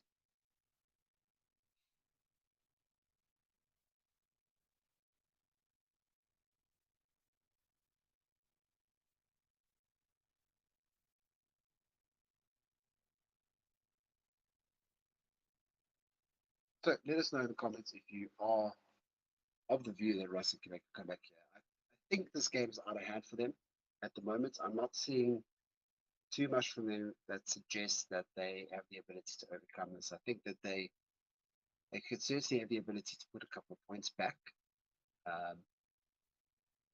But to overcome this deficit, I think it's just a stretch too far, unfortunately, for them at the moment. Ulster should be very pleased with this performance. It's been really, really good. Composed, skillful, patient. Really, really good. Well, they'll be hoping to carry this form through to URC as well. Pick a couple of points now, and they'll be looking pretty good towards the top of the table. There's a setup for the scrum halfway. Racing ball, character feed.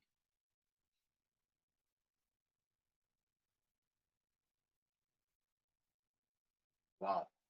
Unbelievably, Racing have demolished Ulster at the scrum. They've earned themselves a 1-1 penalty. They played it out, playing at an advantage. Swung it out wide, made about 10 meters. And all of a sudden, Yeah, Rossi looking like they got a bit of confidence under their belts. The Garrick again, off the base of the ruck, he has just been so good. Breaks, makes a couple of meters, offloads it again, and they keep playing. Fiku pops it out, a little half break there. Luckily taken out. Garrick again with a quick ball. One of the replacements, Inia Tabuavua.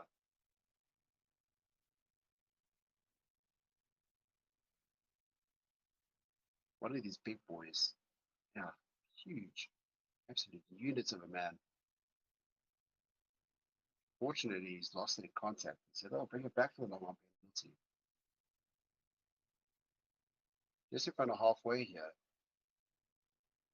Tristan Tedder with ball in hand. Nails a kick downfield. Has it gone too far? Or has it gone right into the corner? This might be a perfect kick. Looked like it may have traveled to the dead ball line. They're showing us the angle here. It is perfect. It is inch perfect. And that could have gone very wrong for him. But it's inch perfect, exactly what Rossi need. On the 5-meter line, clean ball taken into the maul. Tarrant at the back. Also looking at the disrupt this pretty well. It's not moving. The Coup now joins. They've been asked to use it. The Garrick looking around at his options. They are moving forward slightly now. Shezo to the short side.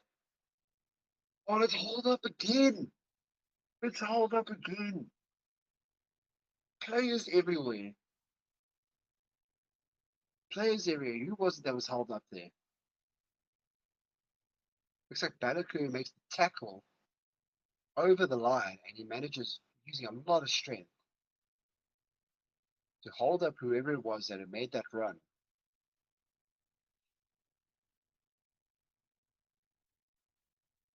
Yeah, so showing us the replay here. Garrick sends it out. Wow. Balaku does really well to hold it up again. So the Garrick pops it into the corner once more. They're running out of time here, 15 minutes. Tarrant to feed the line out. They got a front ball, they do collect it. Straight into the ball once again. They've been pretty good at setting these up. Now's the time to shine. They're almost there. Looks like it's down. It is down. It is down. Well, I'll tell you what. Rossi may just prove me wrong. They needed time to make a score. It was now. But they desperately need this kick. Tarrant again with another try in this game. 2 tries now for Rossi. The Ulster's 4. A well set up ball. Sometimes it's just simple things.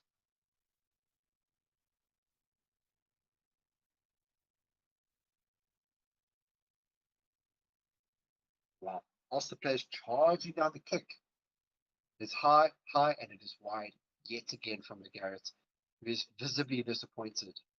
He was under a lot of pressure though.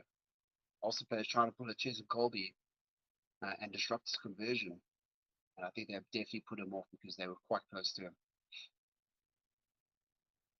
And so, the Garrett, I think it's now 6 points off the boot that is left of conversions. And he made those, it would be 20, 28, 21.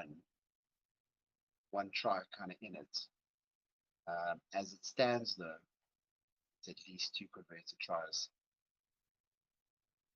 now for Racing with 14 minutes to play.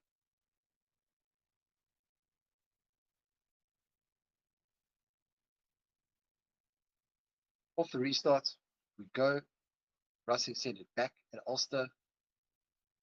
Mike Lowry makes a run just over the halfway line. James Hume takes it into contact. Kind of one-off runners at the moment here from Ulster. They haven't been able to settle into a rhythm for quite some time now.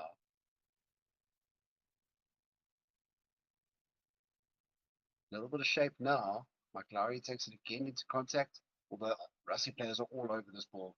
It does manage to pop out though. Very lucky there. And it's a very good break by Jake Flannery. off the side of the wing there, makes about 10 meters, but then unfortunately tries to chuck it back, and it's lost all of that ground that he made, but it is still in their hands. Cooney sends it out wide, goes to McCloskey. McCloskey makes a few meters, working their way up to the 22. Now onto the 22 there with Tom Stewart. Cooney again. Cooney again sends it out to Ian Henderson. No ground made. There's a bit of a counter ruck coming on here, and unfortunately they've missed time horribly. They've missed time to counter ruck. They've tried to pick it up while the ruck was still being contested. Yeah, that's a bad mistake there. Number 17, Goji Kashmiri. Fortunately, that ruck was still being contested when he came through. Yep. Still being contested. He thought it had come out, so he picked it up, and unfortunately, it's given away a penalty to Ulster in what is quite a compromising position. Under 22. It looks like they're going for balls here, which is the right call. They've secured their bonus points. Ulster here. They send this over. They take it beyond 2 converted tries. And it looking like dire times here for Racing as well.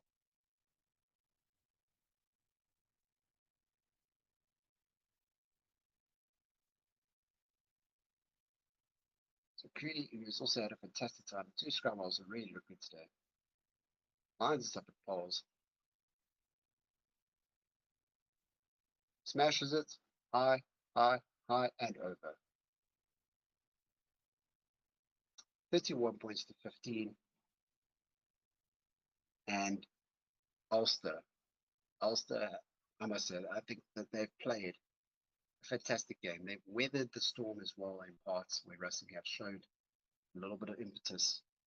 Tarrant goes off for Racing, and he's played a fantastic game. As a short restart is made here by Racing. It is regathered, however, by Ulster, who will now, I imagine, kind of take their time, wind this clock down just a little bit. Jack Flannery takes it, sorry, not Jack Flannery, Harry Sheridan takes it into contact. Looks like Cooney setting up for a box kick. Looks pretty good, It is very good. And it's very contestable, bounces all over the place, bounces back towards Billy Burns in the back there, who gathers it. Got a broken play at the moment. Work their way back up to the halfway. Working out wide now. Galfaku out wide. Made some good ground there that day. Kiala out wide. Kind of a very lanky, very languid runner.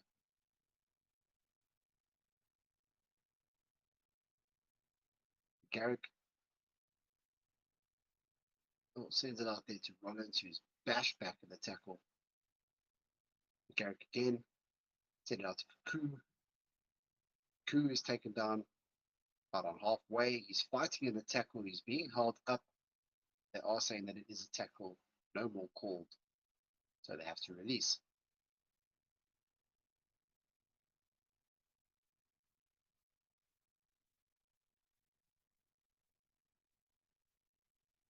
Again, Ulster actually defending with all their might here. That this might be held up. No, it was moving. So no, again, no more called. Can Garrick get it out though? No, he can't. No, he can't. Can't find it in there. Ulster done very well to hold him up. Who was that on the ground? Was that Garrick? Yep, Goji Kashmiri.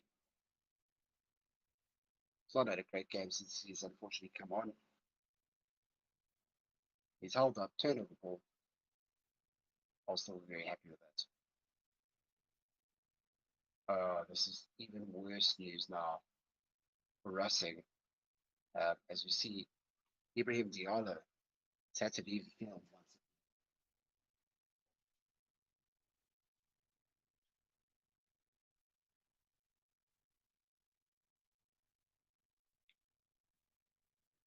Zachary Field once again. It looks like he's done an ankle, something of the sort. What a pity. Yeah, it looked pretty good while he was on. Let's hope it's not too serious.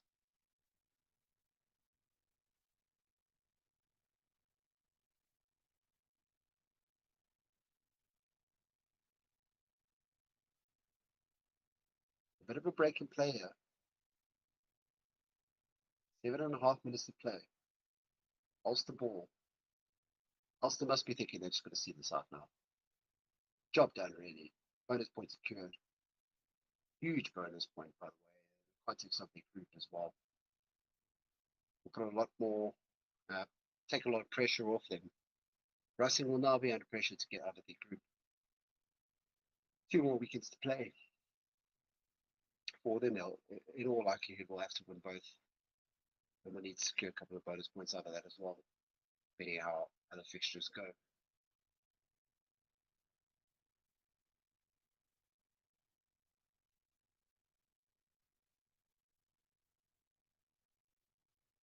Yeah, it seems like it's just taken Racing a while to wake up a little bit. So as they set the scrum, they'll be reflecting on that, and hoping that they start better in future games. You see Greedy feed the scrum, and before he's even put it in, they're early pushing there from Racing, and so the short arm is given to Ulster. Will they set up for another scrum? It seems that they will. Ulster have called them back for another scrum, making them work hard, running down the clock. Rodriguez really is not happy. Obviously, in these part of the world, they pride themselves on their scrumming, and so when something goes against them like that, they get pretty ticked off pretty easily.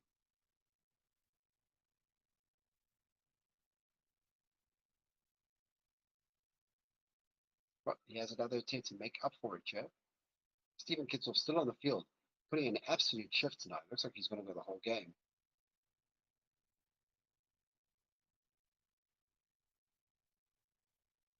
And hit goes in. Kitsoff is immense. I mean, he is just something else. He's standing there holding his own ground after 74 minutes against fresh front rows.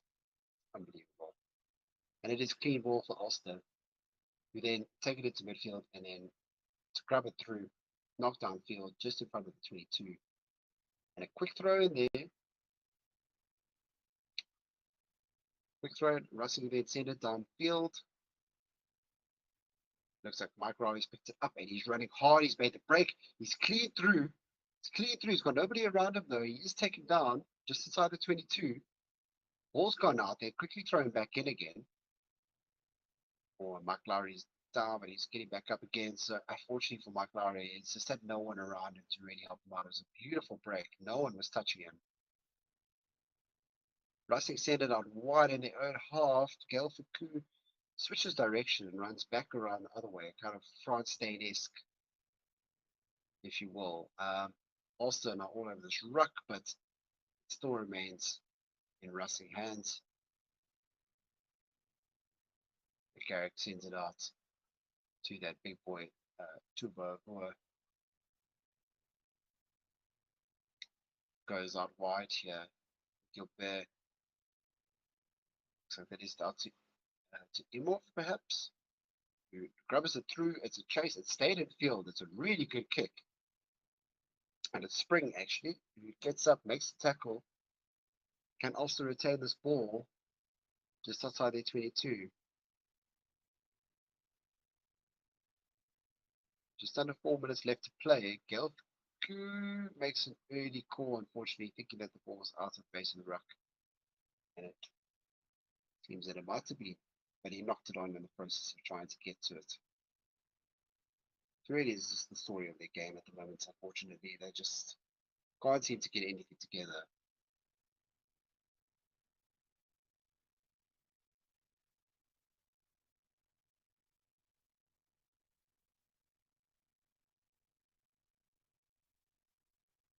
And so your player of the match, according to investigate player of the match is Stuart McCluskey with 13 carries, 4 defenders beaten, and 1 try. He has looked truly immense for Ulster. I think there are a couple of players, to be very honest with you, they could put their plans up for that title, but I think that's probably a fair reflection there that McCluskey has come away with it. Players look very decent as well. Timoni was immense for them. Kitov did a job. Herring was okay as well. Very, very good as the last couple of changes are made. Now Kitov comes off in the 77th minute to what looks like a roaring ovation from the home crowd there. And why not? He is certainly one of the players up there at the moment in terms of likability and ability. You just can't hate the guy.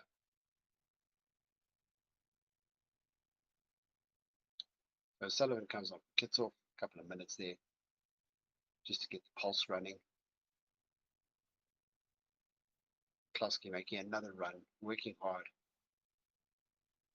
Oh, and it's it's a fantastic ball there. Eric O'Sullivan, Tom Stewart and Eric O'Sullivan kind of protected the team up there on the wing. Made a bit of a half break, tried to chuck one back inside.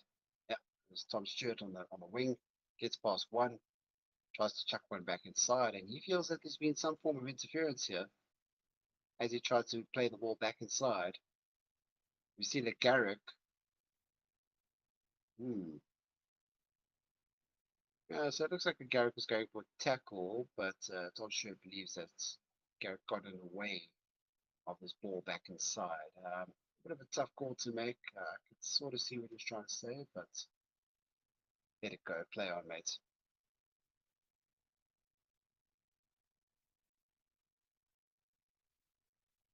Just under 2 minutes left of play. 31-15 to Ulster. Bonus points secured. I'll be very happy with that. That Ulster coaching team up on their feet, ready to run down. Congratulate their boys. Cooney makes way. Doak. It is a rushing feed here. Just inside their own half. Let's see if they can get something of redemption here.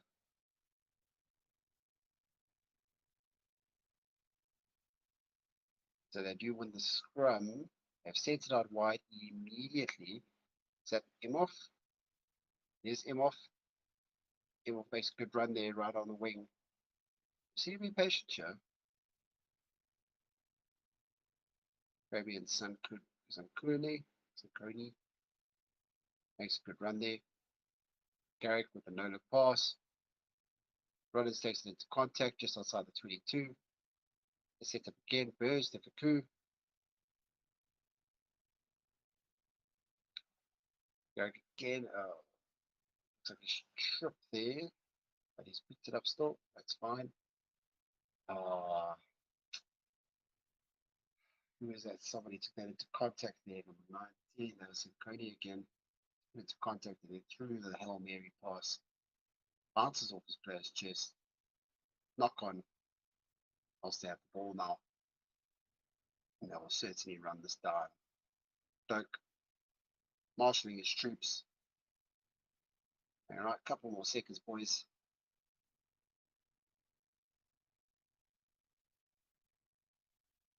And he runs it back himself. After all of that, waiting for the clock to run down. Throws his hands up.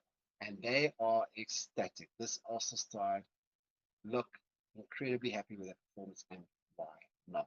That was very, very good. Really special moment for them. Yeah, and Rusty will be very disappointed with that.